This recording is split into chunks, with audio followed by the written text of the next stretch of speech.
Ginger tonight. We're going to make a raw chocolate tart. Now, when Jeff and I decided to really get healthy and eat a lot of our foods whole and raw, it was like, what are we going to do to substitute that really chocolate flavor that just everybody loves? So we had come up with this recipe, and when we're finished, you'll see it looks almost like chocolate ganache. But I'm going to start out with the crust, and we're going to end up using a 9-inch tart pan. This is but the recipe usually is for a 9. I just don't have any more. So anyway, you're going to take a cup and a half of raw cashews. And what we want to do, we're going to put them in here, and we just want to chop them to like a small grain. So I'm going to go ahead and do that. We'll just pulse it towards the end, but we just kind of want some small crumbles.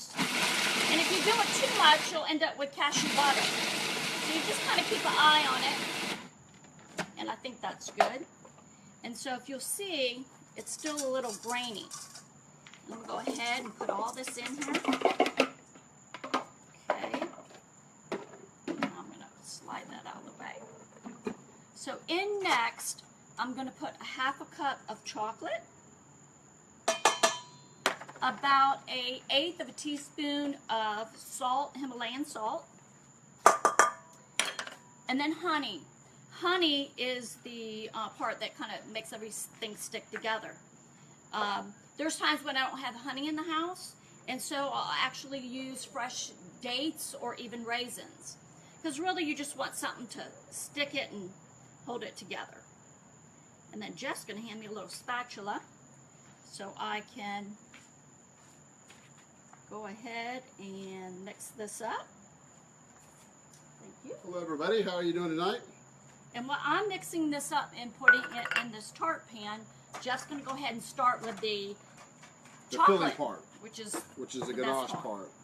But this is like one of my favorite desserts. It's really an easy dessert to make, but it starts off with a blender. You got to have a blender. Again, like I said last week on the show, that you have to have a blender that really smooths out everything. So you start out with a cup and a half of soaked cashews. Again, when you use cashews, you want to soak them if you want things real creamy.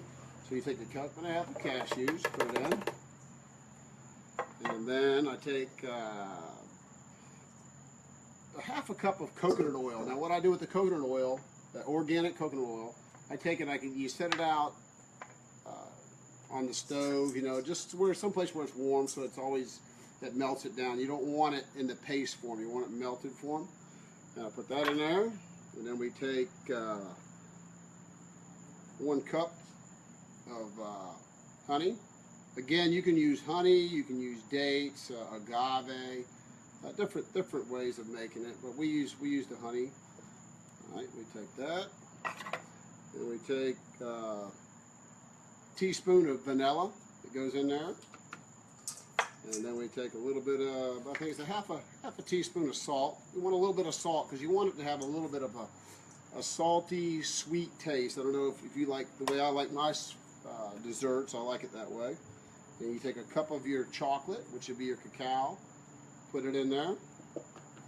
And then you take a 3/4 cup of warm water and put it in. Now you just don't want to add too much water into it, because if it gets too wet, I mean, when it freezes, it's gonna be a little bit harder, that's all. So what you want to do is place everything in the blender. That's what's nice about it. Everything goes in the blender. So I start out with it slow. And he's going to whip it. When you'll see the end product, it's going to be almost like fudge. And that's the consistency that you get when you soak the cashews overnight. And so when he's done with it, we're going to just pour it in and let it sit for 24 hours. In the freezer? In the freezer. But also, too, we use kind of the same recipe, and we make key lime pie or key lime tart. But we've also made, too, it's like a vanilla tart and sliced fresh fruit over the top of it. But it's all raw, organic. And a lot of times you hear the words cacao and chocolate. They actually are the same, but cacao is more of the raw form of it, where Right. chocolate is the roasted cocoa bean. So this is the best part. So, you know, everybody, when you're making things in the kitchen and all that, you get the taste. How's that? Is it good? Perfect. Think it's perfect? All right, great. Well, good deal. That's what we like to hear. Perfect. But this is a fun, like I said, this is a great, easy recipe to make. And it don't take much time. You see what the time it took, just the prep time to put it in. Yes. Then you just dump everything in the pan, Yes. kind of let it flow together. Yep. And there it is. There it is. Delicious. And what you do, you place it in the freezer. And if you're doing it like before a party or something, you want it that evening, 4 hours prior, put it in there. The main thing is making sure you soak your cashews, or you know, at least 8 to 10 hours prior before But you. sometimes, even when we're in a hurry with that, we'll take some really hot water from the sink. Yeah. Because yeah. we can't wait. We want it like chocolate now. Now, all right. It's like I said, it's a great dessert just to have in the freezer. And it'll last a couple weeks. You know, if you leave things in the freezer, it will freezer burn. So just make sure you wrap it up, and then just slice it in the evening and have a piece.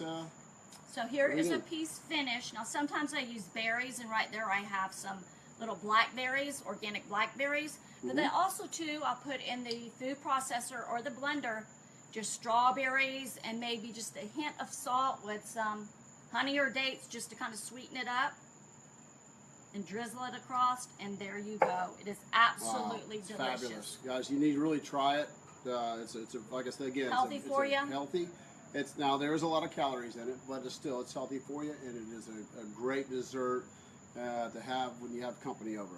Okay. Thank you. Well, thank you so much. I just wanted to take a minute to really thank everybody. I've had so many likes and shares and people following me, and I really thank you for that. So just keep sharing, and I'll see you next week at 8 p.m. on Thursday night.